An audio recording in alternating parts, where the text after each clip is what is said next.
Well, hello everyone. My name is Aryajit, and it's very nice to be here. All okay with the tech? Okay, good.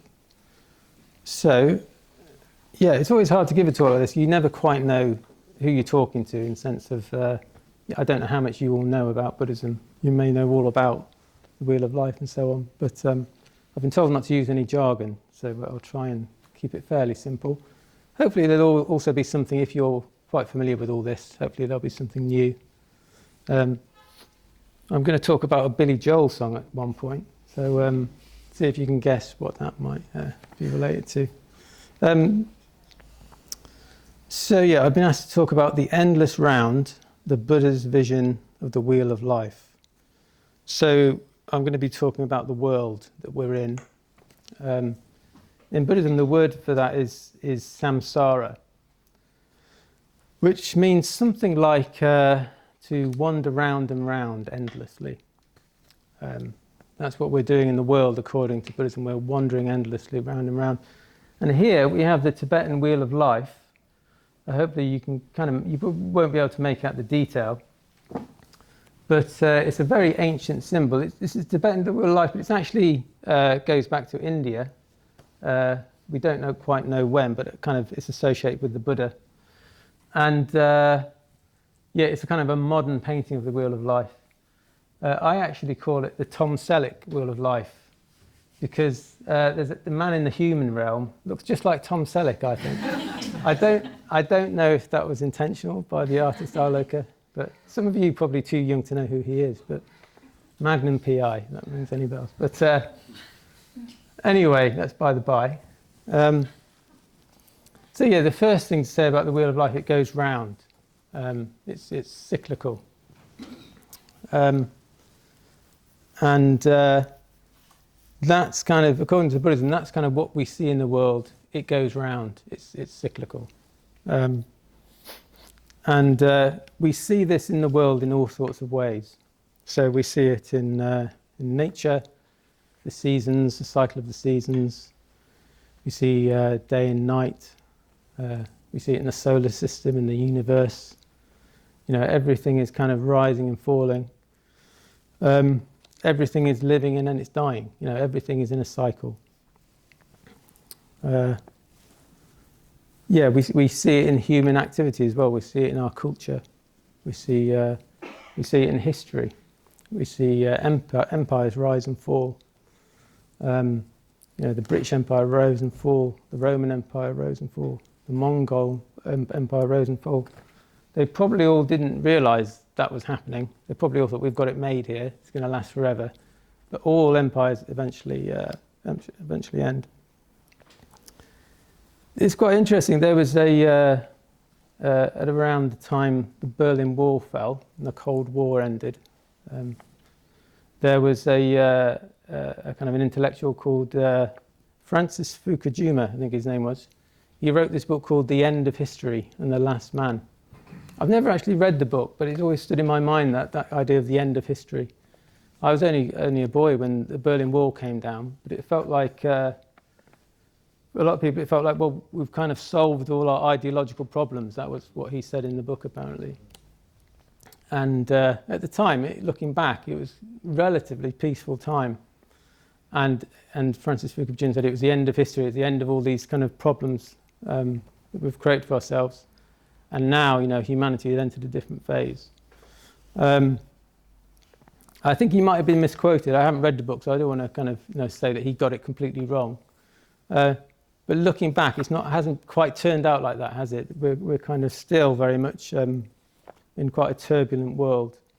So samsara just keeps rolling on and rolling on. And it's happening in our minds as well. It's happening in our minds. We have these kind of cyclical patterns in our mind. These reactive patterns in our mind going round and round. And I'll talk a bit more about that later. But that's what this is kind of depicting. The Buddha's saying that the world just goes round and round. So I'll say a bit about the different. I'll go through the kind of different parts of the symbol. it will only be scratching the surface. It's a very short talk. But in the middle, this little point here, in the middle here, we've got the hub at the middle of the wheel. There's a pig, a cock, and a snake. And they're all each biting each other's tails. And they represent ignorance, hatred, and greed and craving. So the pig stands for ignorance, which might be a bit hard on pigs because they are supposed to be quite intelligent pigs, aren't they? But I think the point is that they kind of snuffle around on the ground, and they're looking for food all the time. So that's kind of ignorance. The snake is hatred. It's venomous, isn't it? Poisonous. And the cockerel is craving. I don't know quite what the connection is there, but there we go. That's what they symbolise. And those are the three kind of things that at the centre of the wheel. That's what keep the wheels spinning around. At least in our minds, anyway. Those what keep the reactive patterns in our mind going round and round. It's greed, hatred, and delusion. Not in a kind of a original sin way. There's nothing to feel guilty about that. That's just the kind of world we've come into. We haven't evolved out of that yet. But it's not a kind of like original sin where, somebody or one of our ancestors did something terrible in the past. That's just the kind of situation we find ourselves in. And in the next ring, the second ring, there's a circle split into two. The left side is white and the right side is black. And on the white side, you've got these figures kind of going up. And on the black side, you've got these figures going down. So that is to symbolise that on the quality of our mental states, our actions, will determine whether we are kind of progressing, going forwards, or going backwards. There's a quote from the Dhammapada, from the Buddha, which kind of outlines this kind of the law of karma, really. Experiences are preceded by mind, led by mind, and produced by mind. If one speaks or acts with an impure mind, suffering follows, just as the wheel follows the hoof of the ox. Experiences are preceded by mind, led by mind, and produced by mind. If one speaks or acts with a pure mind, happiness follows, like a shadow that never departs. So that's kind of describing the way that our state of mind determines our experience, determines how things are going to turn out for us. And then in the next ring, which is kind of the biggest part of the symbol, are the 6 realms. So again, according to Buddhism, we kind of are born in one of these realms depending on the quality of our actions. And if sometimes it's described as they're actually more like psychological states, because not everyone believes in rebirth. It might be quite an alien idea to you. So you can, if you want, think of it in terms of, well, the kind of state of mind you're in is determined on the kind of the quality of your actions. So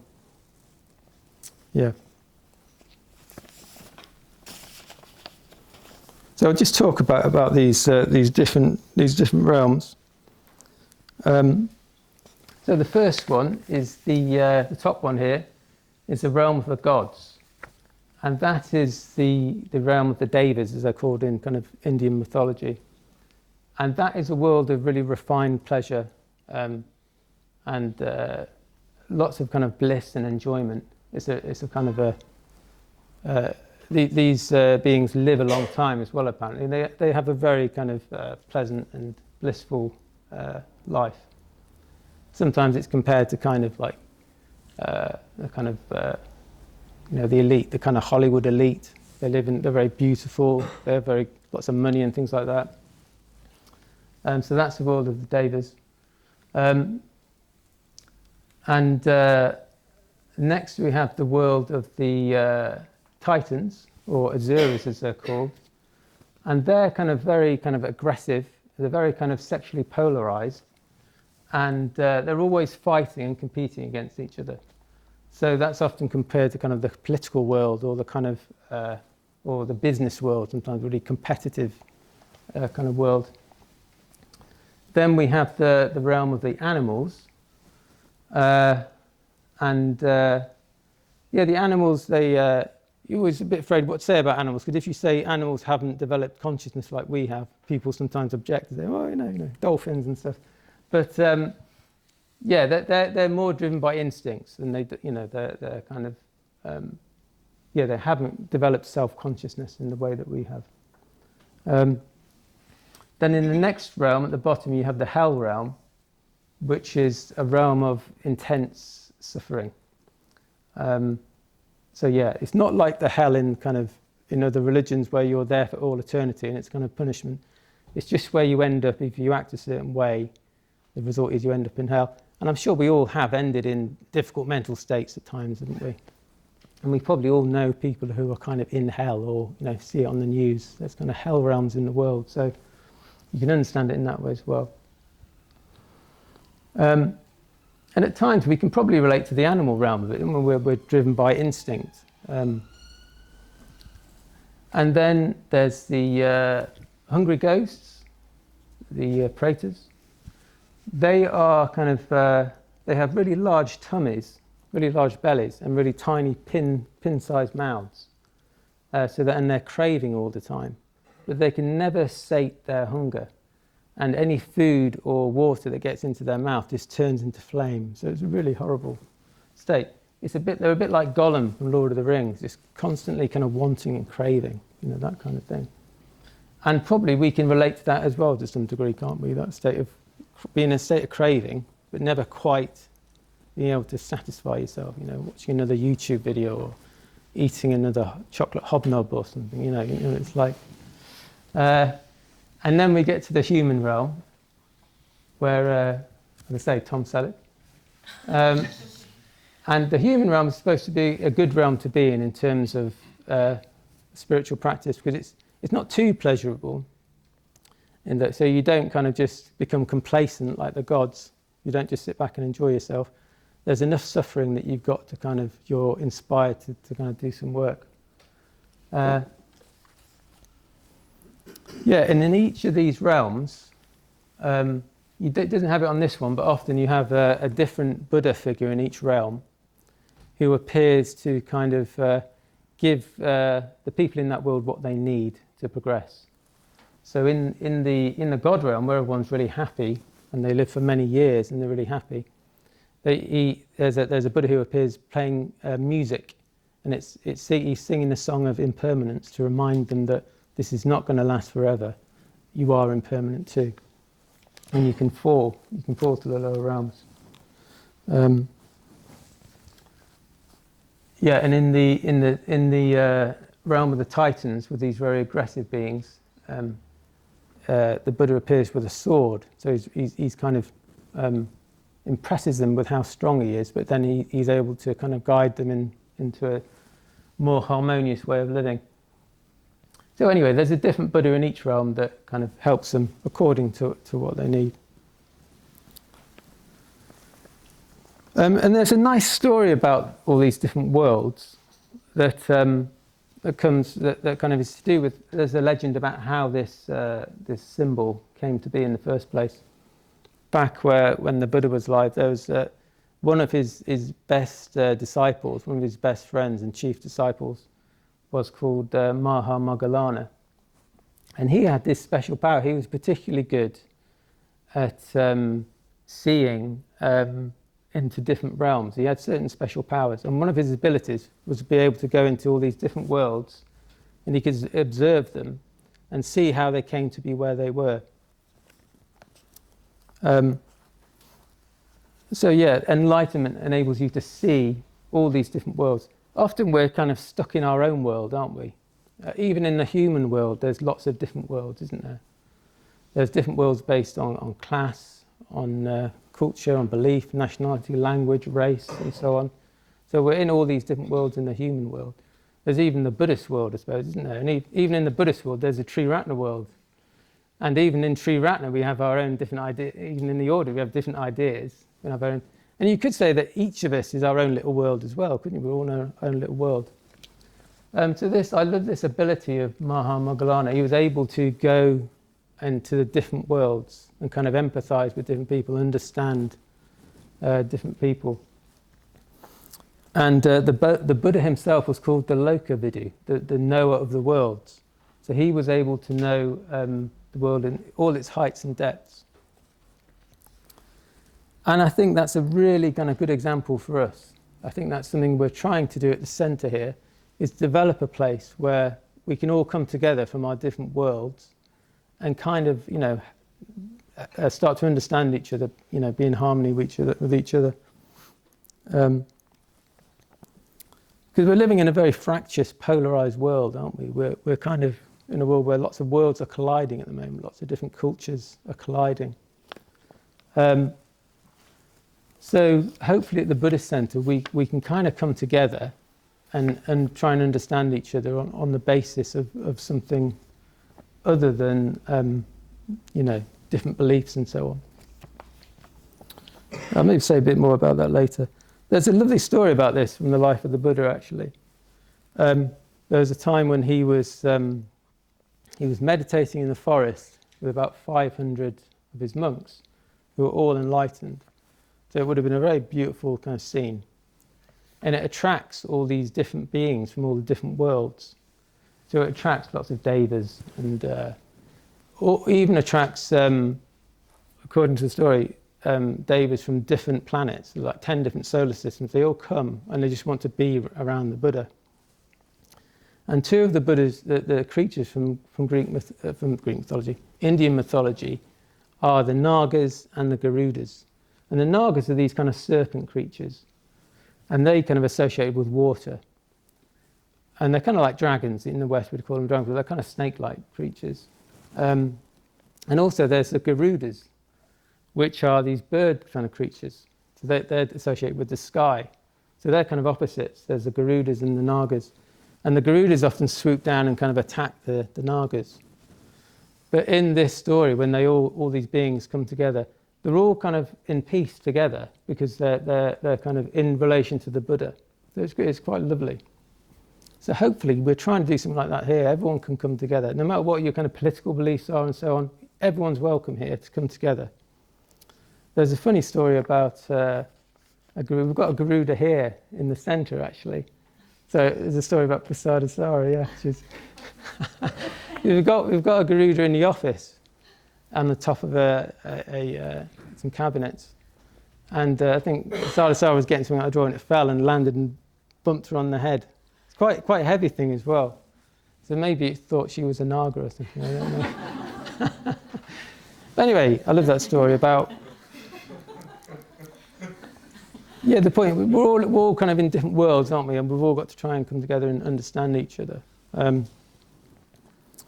At the same time, we're not talking about moral relativism. So it's not that, well, you come from that world, so you can act like this. And, we're trying to, in Buddhism, there's a universal system of ethics that we're all trying to live by.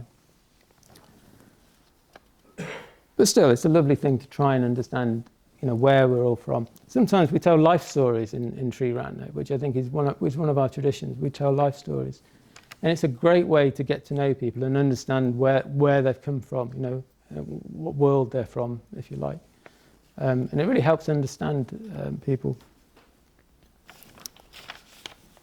So finally, the final kind of ring is the 12 nidanas, the 12 links. I won't go through all 12 of them because it will take too long. And I can never remember all 12. Anyway, it's a lot to remember, isn't it? I probably should know them by now. But the main thing to remember is, well, I'll talk about this later. But basically, these 12 links keep us going around the world. Keep us going around samsara. They keep us trapped in samsara. And this kind of list shows us kind of how that happens. Traditionally, they keep us going around in life after life after life. But again, if you don't believe in rebirth, then you can just think of it as, we keep going around the same old circles, same old mental patterns, same old mental habits. We're stuck at the same level. We keep going round and round again. So, and also you might be able to see around the edge of the the circle, the wheel, there's this creature who seems to be clutching the wheel and he's eating it. And that is Yama, king of death. So he represents impermanence. He represents the fact that everything in samsara, everything in this wheel is impermanent. Everything is in the cycle of life and death, birth and death.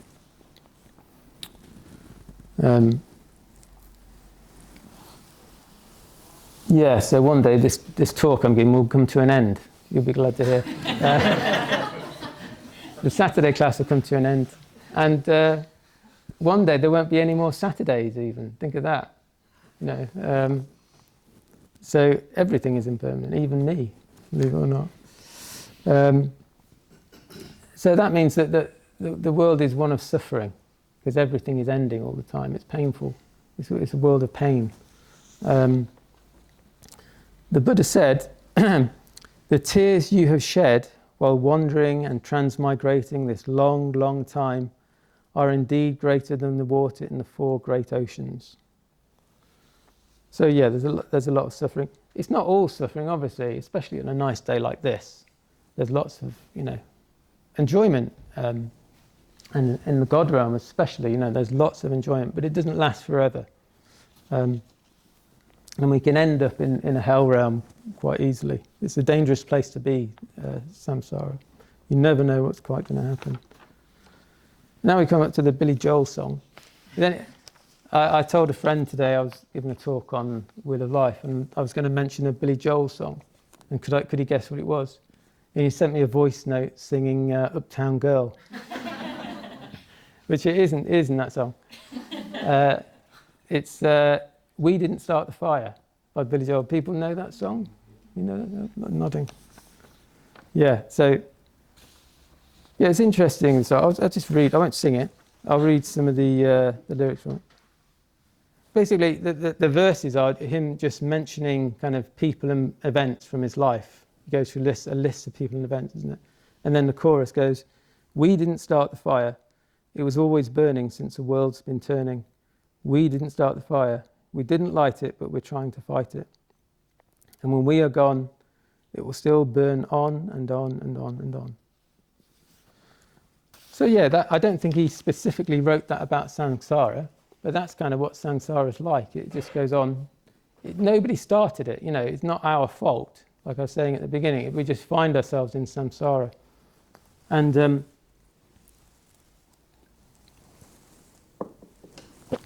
got into it when he wrote that song, apparently. John Lennon's son, apparently, he was friends with him, apparently. And he went to see him, and he was like younger than Billy Joel. This was in the late 80s. Billy Joel was about 40. And he said to him, you've left the world in a bad place. It's really bad these days, the world. And Billy Joel started thinking about this. Well, no, it's always been bad, really. It's always been complicated. It's always been... So he wrote this song listing all the things that had happened in his life. When you get home, watch the video, actually, because the video has this family growing up for the 50s, 60s, 70s and 80s. And there's all these flames around. And, this family has kids and everything. They lived through all these decades. And Billy Joel singing, we didn't start the fire, and all these flames. And in the end, the house is all burnt out kind of thing.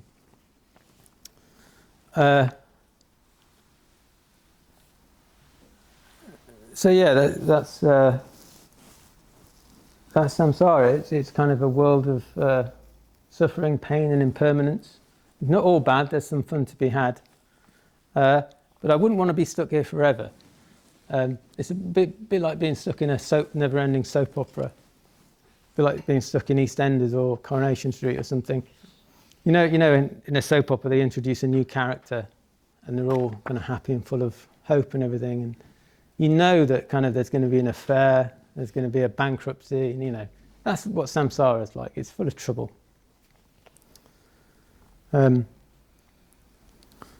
Yeah, often these soap operas kind of hook us, don't we? We get hooked on these soap operas. It could be like a Netflix drama or something, and we spend all this time and we forget, what's going on, and we're just hooked on this thing. And we come to the end of it and we haven't really got anything from it. We've just wasted all this time watching whatever it is. And that can be like samsara. We kind of, it's very We can get obsessed by it. We can get very interested in it. But it's all really a delusion. It's not really real. It's like the Truman Show, that film, The Truman Show, where he's living in this fake world kind of thing, and he begins to see, but it's not really real. That's kind of what samsara is like. It's insubstantial. Because it's not really a place. It's a state of mind.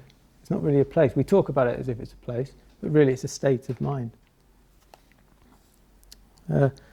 But thankfully, it's not everything. The world itself is not everything. So on the diagram here, we've got outside the wheel, we've got the Buddha top, and he's pointing at a hare in the moon. And the hare is associated with the moon in Asia, in Asian cultures apparently. And the hare is from another story to do with the Buddha, from a previous life of the Buddha. With the Buddha, there's all these stories about the Buddha in previous lives where he's different animals, and there's one where he's a hare. And this hare gives up his life for this man to eat out of kind of compassion and generosity, just gives up his life. So basically, it represents the Buddhist path, the spiral path. So which is the path out of samsara. So I was talking earlier about the 12 nidanas. There's a particular point in the links of conditionality that keep us going around. That keep us trapped in samsara.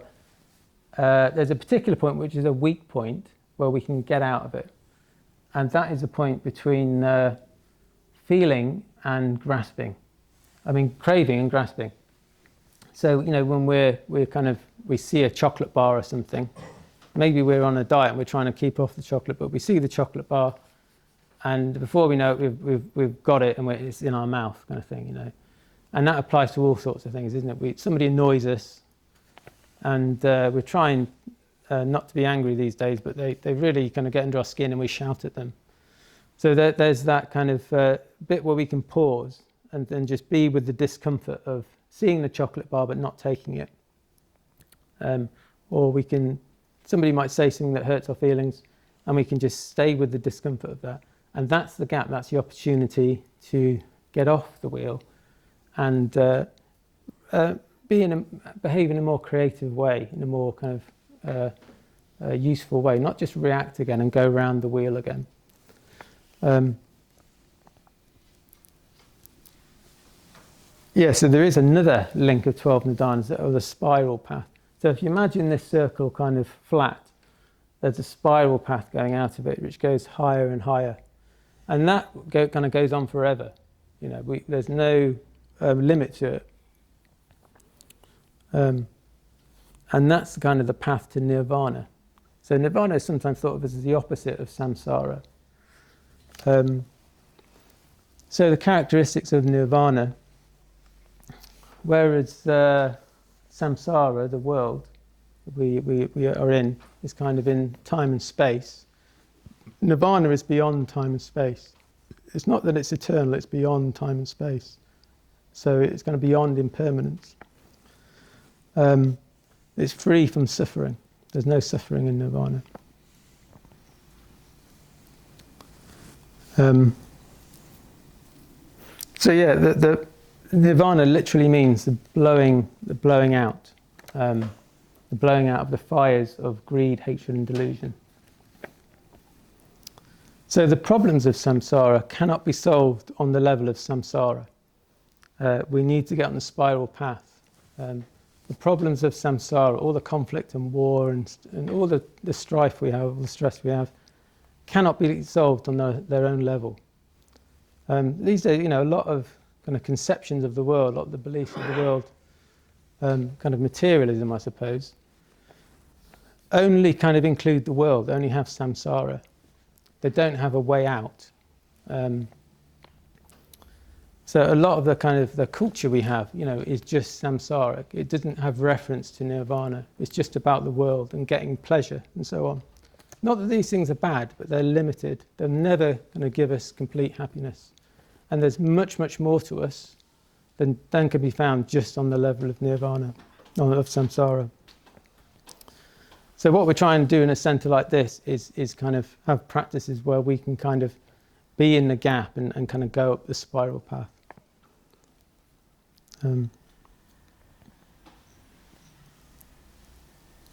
Yeah, so we're not we're not trying to align with any part of samsara, if you see what I mean. We're trying to align with nirvana. So yeah, I'll just have some questions, open to some questions in a minute. First, I'll just finish off with this quote from the Buddha. This is him talking to his monks. Monks, there is a realm where there is neither earth, nor water, nor fire, nor air, neither this world nor another world, neither moon nor sun. There is, monks, I say. There, monks, I say. There is no coming, no going, no standing, no passing away, no arising. It is not established, not moving. It is without support. Just this is the end of suffering. Okay, so